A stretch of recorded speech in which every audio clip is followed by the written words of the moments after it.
Je suis Madame Moussa Iroba, journaliste activiste des droits de l'homme, présidente de l'ONG Femmes, Développement et Droits Humains en Guinée. Que ce soit cette année ou les années précédentes, depuis 2015, nous nous battons pour le respect des droits humains en général en Guinée, mais surtout sur les questions des droits des femmes, parce que vous le savez que c'est un combat qui mérite l'attention de tout un chacun, surtout chez nous, en Afrique, où les femmes sont moins scolarisées que les hommes, où les femmes connaissent moins leurs droits qu'ailleurs, où les gens sont beaucoup plus éduqués, beaucoup plus cultivés, où les lois sont beaucoup plus vulgarisées. Donc on s'est battu depuis 2015 pour le respect des droits humains en général, mais on s'est beaucoup plus focalisé sur ces femmes, mais surtout sur les violences sexuelles, les viols sur mineurs qui focalisent l'attention chez nous depuis 2015. Pourquoi ? Parce que depuis 2015, il y a eu beaucoup de campagnes autour de ce fléau qui gangrène notre société. Ce phénomène qui vraiment, on l'a vu, touche les plus vulnérables. Parce que quand vous prenez un bébé, par exemple, de 9 mois, quand vous prenez une fillette de 5 ans, quand vous prenez une fillette de 2 ans qui se fait abuser par des adultes, on se dit qu'il y a quelque chose qui ne va pas dans notre société. Donc on s'est dit que ce serait bien de s'intéresser à ce sujet, d'amener les gens à comprendre ce phénomène, d'amener les gens à prendre leurs responsabilités pour protéger cette couche qui est vulnérable, qui se trouve être ces mineurs, ces petites filles qui se font détruire. Parce que quand vous abusez d'une fillette de 5 ans, je suppose que sa vie est détruite à jamais. Parce que l'acte qui se passe là, c'est quelque chose qui reste enraciné dans la tête de la personne qui a été touchée. Et vous savez, en grandissant psychologiquement, la personne reste touchée à jamais. Depuis 2015, ce que nous faisons, c'est orienter les victimes vers les structures compétentes, parce que le problème de la Guinée, c'est que les victimes, comme je l'ai dit, vu que beaucoup de personnes ne sont pas alphabétisées, ne sont pas instruites, ne savent pas réellement ce qu'il faut faire, et les lois ne sont pas forcément vulgarisées, il y en a qui, même si leur enfant, leur petite fille est victime de viol, ne savent pas où aller, vers quelle structure se diriger. Donc ce que nous faisons, c'est orienter ces personnes, d'abord en leur expliquant ce qu'il faut faire, parce que la première procédure à faire quand il y a un cas de viol, quand il y a un crime qui est commis, il faut d'abord porter plainte. Et nous les orientons donc vers l'OPROGEM, qui est l'Office de protection du genre, de l'enfance et des mœurs, qui est ce service rattaché à la police, quand même, qui est aujourd'hui implanté sur toute l'étendue du territoire national, avec qui nous travaillons quand il y a des cas de violence de tout genre, que ce soit des violences sur les enfants ou sur les femmes ou sur qui que ce soit. Et nous les orientons aussi vers, généralement quand nous les orientons là-bas, ce service se charge de les amener vers la médecine légale, qui confirme ou infirme le cas de viol ou de toutes sortes de violences subies. Donc à partir de là, si par exemple la thèse du viol est attestée, si on réussit à mettre la main sur l'auteur, parce que c'est ça le problème. Les présumés auteurs, le plus souvent, il y en a qu'on réussit à arrêter. Il y a d'autres qui réussissent à partir, à prendre le large. Et moyennant la corruption ou les pesanteurs socio-culturelles, il y en a qui réussissent à partir, à s'enfuir. Parce que parfois, c'est la société même qui encourage ce crime, ce phénomène qui est en train de se passer. Parce que je suis sur un cas sur une fille où une fille de 12 ans a été violée par un adulte. Et qu'est-ce qui se passe? C'est la famille qui m'appelle pour me dire que les parents du monsieur sont venus demander pardon, ils voudraient qu'on négocie. Je dis, moi, je ne peux pas négocier. À partir du moment où vous êtes parti à la police, si vous voulez négocier, allez négocier avec la police. Moi, mon rôle, quand il y a crime, c'est que justice soit rendue. Qu'on enquête, qu'on sache ce qui s'est réellement passé pour rétablir la victime dans ses droits. Si votre enfant a été violé et vous vous permettez de parler de négociation et vous ne savez pas ce qu'endure cette petite fille, dans quelles circonstances elle a été abusée, tout ce qu'elle a subi psychologiquement, vous ne savez pas ce qu'elle ressent, vous pensez qu'il faut aller négocier. Ça va vous faire quoi, la négociation que vous allez faire? C'est cette personne que vous allez, cet auteur que vous allez libérer, laisser dans la nature. Combien d'autres petites filles il va abuser, il va violer? Je leur ai dit carrément que je ne suis pas dedans. Et c'est là aussi qu'il faut saluer le combat des ONG aujourd'hui, qui sont très vigilantes, qui ne laissent pas ce genre de pratiques arriver, en tout cas quand elles sont saisies. Et donc nous orientons ces personnes, nous les dissuadons vraiment quand elles veulent aller vers des négociations ou quand elles veulent aller à la corruption, parce qu'il y a des familles qui viennent corrompre. la famille de la victime. Ils amènent de l'argent, ils donnent à la famille juste pour les dissuader à ne pas poursuivre la procédure. Nous, c'est notre rôle, c'est le combat que nous menons. Et généralement, quand la procédure est enclenchée, nous travaillons avec des avocats à qui nous recommandons ces victimes.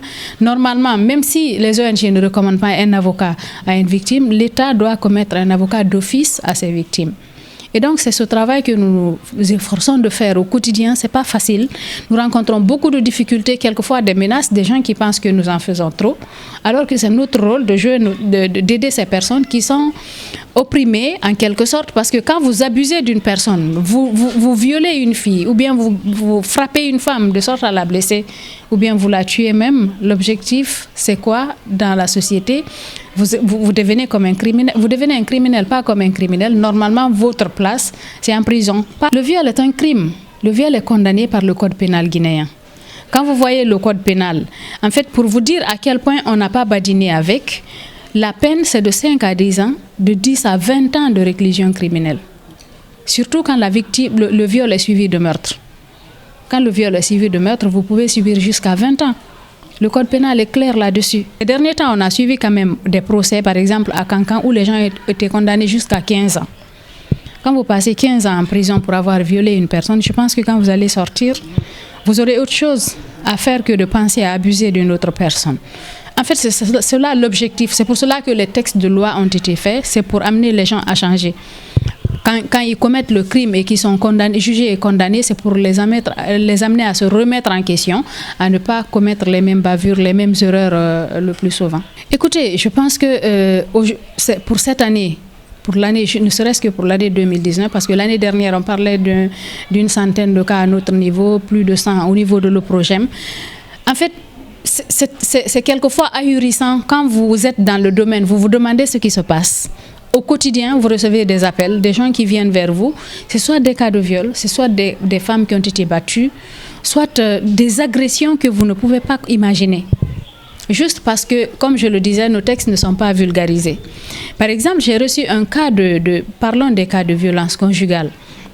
Un monsieur quelqu'un qui n'est pas n'importe qui parce que c'est un officier de l'armée, qui frappe sa femme, sa première femme, parce qu'il vient de se remarier et qu'il veut se débarrasser de la première épouse. Mais il la frappe de sorte qu'il la défigure complètement.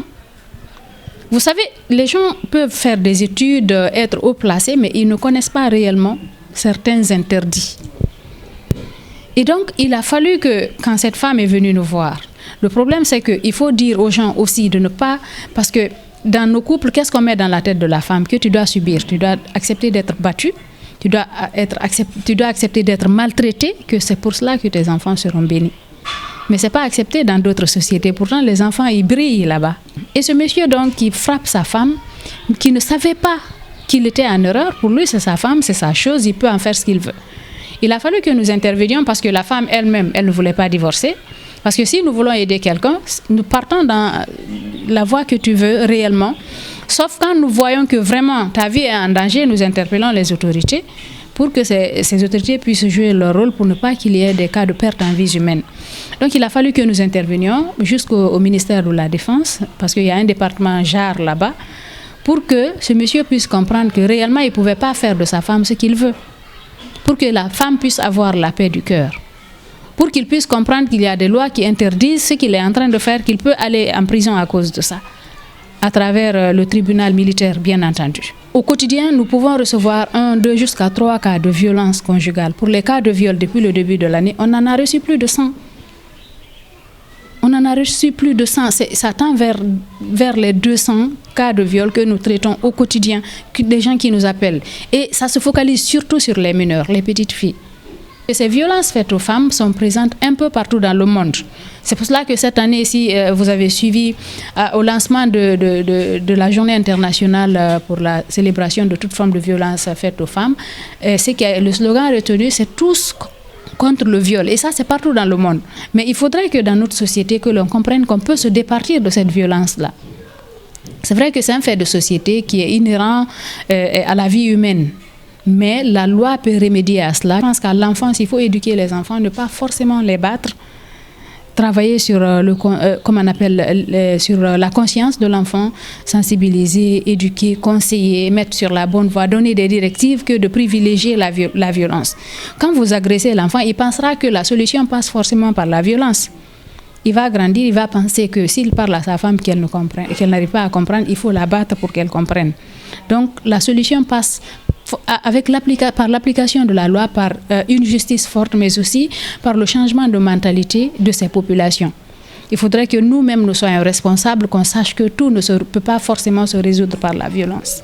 Écoutez, je pense que ce pari, c'est des choses qui arrivent dont on ne peut pas, comme je l'ai dit, c'est des faits de société qu'on ne pourra pas forcément éradiquer. Mais ailleurs, on réussit à adoucir, à amoindrir l'impact en appliquant la loi. Nous, notre force, c'est la justice. Si vous l'avez remarqué, le plus souvent, tout le combat que nous menons se termine forcément par la justice. Quand il y aura une justice forte, suffisamment forte pour dissuader les gens à commettre certains crimes, vous verrez que ce combat, et nous ne dirons pas que forcément on va l'éradiquer, mais on réussira quand même à amoindrir quand les gens prendront conscience de ce qui se passe, parce qu'il y a beaucoup de personnes que nous rencontrons. Quand nous parlons avec eux, nous disons que la loi prévoit ça. Il y en a qui sont étonnés parce qu'ils ne savaient pas. Et donc, ils ne reviennent pas là-dessus parce qu'ils n'étaient pas informés. Voilà pourquoi nous procédons à beaucoup de sensibilisation pour amener les citoyens à connaître c'est quoi la loi de leur pays, qu'est-ce qu'il faut faire, qu'est-ce qu'il ne faut pas faire, par exemple. Mais ici, le problème, c'est qu'il y a des interdits. Quand nous prenons le mariage précoce, les mariages d'enfants, aujourd'hui, c'est condamné par nos lois, c'est interdit par les lois guinéennes. Mais vous voyez, ça peut se passer quelque part, au vu aussi d'une autorité, mais qui ne réagit pas. Personne n'est arrêté. C'est vrai qu'aujourd'hui, les gens sont en train de se battre. Beaucoup d'organisations, notamment le club des jeunes filles leaders, avec qui nous faisons certaines activités parfois, qui réussit, ce club réussit quand même, ces jeunes filles réussissent à empêcher beaucoup de mariages. Il ne faut pas que les gens pensent que quand ces jeunes filles, par exemple, empêchent des mariages précoces, que c'est pour amener les filles à devenir des dévergondées, des révoltées ou des femmes dépravées. Non. Une jeune fille, par exemple, qui a 13 ans, qui est hyper intelligente à l'école, qui pourrait devenir une grande personnalité de ce pays demain, qui pourrait aider le pays à sortir de certaines situations. Imaginez que, par exemple, moi je me dis que le combat que je suis en train de mener aujourd'hui, c'est parce que Dieu m'a donné la chance de pouvoir étudier. C'est parce que j'ai eu la chance d'avoir un père qui a compris que tout ne devrait pas forcément passer par le mariage, par le fait de me donner un mariage à bas âge, parce que cela aurait pu arriver. J'ai eu un papa qui a compris que non, c'est une fille, elle peut étudier, aller finir ses études et puis après se trouver un mari. Donc, il faudrait que nos parents sachent qu'ils peuvent aussi, ils peuvent surtout miser sur les femmes. Mais vous voyez certaines personnes une femme qui n'est pas éduquée, c'est pas de sa faute. Moi, normalement, je n'ai jamais parlé de ces problèmes qui peuvent arriver à la petite fille, par exemple mes premières règles.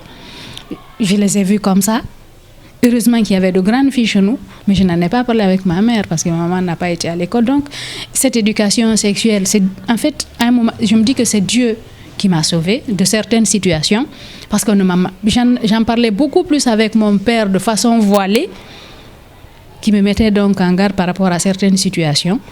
Mais quand la femme n'a pas trop poussé les études, il y a le tabou autour de la sexualité. Par exemple, vous ne pouvez pas préparer les enfants. Mais quand vous avez été à l'école, on vous a inculqué certaines choses, vous préparez vos enfants pour les prévenir, pour les mettre en sécurité. Et vous pouvez les aider dans les cahiers, avec les leçons que ces enfants apprennent à l'école. Vous pouvez les débloquer par rapport à beaucoup de situations. On a besoin donc de miser beaucoup plus sur les femmes. Surtout qu'aujourd'hui, si vous l'avez remarqué, les femmes sont de plus en plus nombreuses. Par exemple, nous, en Guinée, nous faisons plus de 52% de la population. Donc, nous sommes plus nombreuses que les hommes.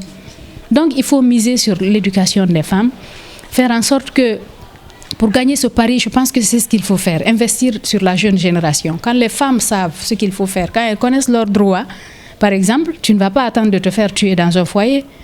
On a vu beaucoup de cas de féminicide où on tue carrément la femme. C'est vrai que ça arrive de plus en plus avec les hommes aussi. Mais ça fait partie de cette culture de violence que nous inculquons. Mais aussi les mariages forcés. Il faut éviter de forcer une femme pour la donner en mariage. Parce que si vous obligez quelqu'un, et il y a la pression de la société, la violence peut s'immiscer dans la vie du couple et finalement on ne sait pas ce qui peut arriver. La femme peut tuer l'homme tout comme l'homme peut tuer la femme. Donc il faut éviter, donner la chance à vos enfants de s'exprimer, de faire le choix, un libre choix. Et quand ça ne va pas, que vos enfants aient le courage de venir vous parler ou de parler à la société ou de partir sans que la personne ne soit condamnée. Parce que ce que les gens craignent, c'est le divorce. Les gens disent, ah, tel a divorcé. Mais est-ce que divorcer, mourir vaut mieux que divorcer? Je pense qu'il vaut mieux divorcer que de mourir. Si vous ne vous entendez plus, le mieux c'est de se séparer pour ne pas qu'il y ait perte en vie humaine. C'est ce qu'on ne souhaite pas. Dieu même a demandé à ce que les personnes préservent leur vie. Nos religieux, nos sages doivent s'impliquer pour sensibiliser, parce que nos religieux savent que même le Coran, par exemple, même la Bible n'encourage pas la violence. N'encourage pas la violence. L'islam, par exemple, nous savons que c'est une religion de paix. Et l'islam respecte réellement la femme. Ce qui fait que quand vous partez dans certains pays qui connaissent réellement, comme on appelle, les pays islamiques, on fait tout pratiquement pour la femme. On ne permet même pas que la femme fournisse trop d'efforts, ne serait-ce que par exemple puiser ou aller au marché. Ça, c'est du respect pour la femme. Les religieux doivent s'impliquer justement pour véhiculer ce message de cohésion dans la religion, de sorte que les gens puissent se comprendre et surtout inculquer l'amour qu'implique cette religion-là, ces différentes religions-là, qui sont des religions de paix, qui véhiculent l'amour, et faire en sorte qu'on ne parte pas vers le côté dogmatique de la religion, parce que c'est ce qui nous fatigue. On pense que oui, une femme, c'est la maison. Tu ne dois pas sortir, tu ne dois pas faire ceci, tu ne dois pas travailler, tu ne dois pas t'émanciper. Non, ce n'est pas ce que dit la religion, parce qu'il y a des femmes qui ont combattu à côté du prophète, sallallahu alayhi wa sallam, paix et salut sur lui. Des femmes qui ont combattu à côté de lui. Il faudrait qu'on sache que même lui, il n'a pas demandé forcément à ce que la femme soit à la maison. Quand vous avez pris l'épée, vous êtes parti sur le champ de bataille, ça ne veut pas dire... Donc, il n'y a rien qui dise que la femme doit rester à la maison forcément. Il faudrait que les religieux s'impliquent, qu'on se donne la main. Que tout ce qui n'est pas recommandé par l'islam, par le christianisme, qu'on ne se base pas forcément sur ça parce qu'on veut se faire plaisir. Parce que, par exemple, quand vous prenez les textes coraniques, les textes religieux, les gens les interprètent à leur façon. Quand ça les arrange, ils les interprètent comme ça. Bon, la religion a dit, toi, tu dois rester à la maison, moi, je vais aller chercher pour nous. Mais quand vous vérifiez au fond, ce n'est pas cela. Ce n'est pas cela. Il faudrait qu'on puisse, nous-mêmes les femmes, qu'on puisse prendre le Coran. Aujourd'hui, c'est tellement facile. Il y a le Coran traduit. Il y a même une sourate qui est uniquement, essentiellement consacrée à la femme. Pour vous dire à quel point même la religion respecte la femme. Donc, nos religieux, ils le savent. Mais parfois, ils interprètent les choses en leur faveur. Quand vous prenez, par exemple, les versets qu'on aime souvent sur la polygamie, on dit Dieu a dit prenez 4. Ils n'ont pas précisé que c'est si vous pouvez. C'est si vous pouvez. Mais les gens prennent juste parce qu'il faut prendre. Pourtant, même Dieu a dit d'être juste. Si vous savez que vous ne pouvez pas être juste entre les 4, ne le faites pas. Donc, n'interprétons pas les choses en notre faveur. J'invite toutes les femmes à se cultiver, que ce soit du côté de leur religion, que ce soit du côté de l'éducation française que nous faisons aujourd'hui, de se cultiver sur tout ce qui peut les aider à connaître leurs droits, à s'émanciper, à aider leur famille à avancer et à aider la société à avancer.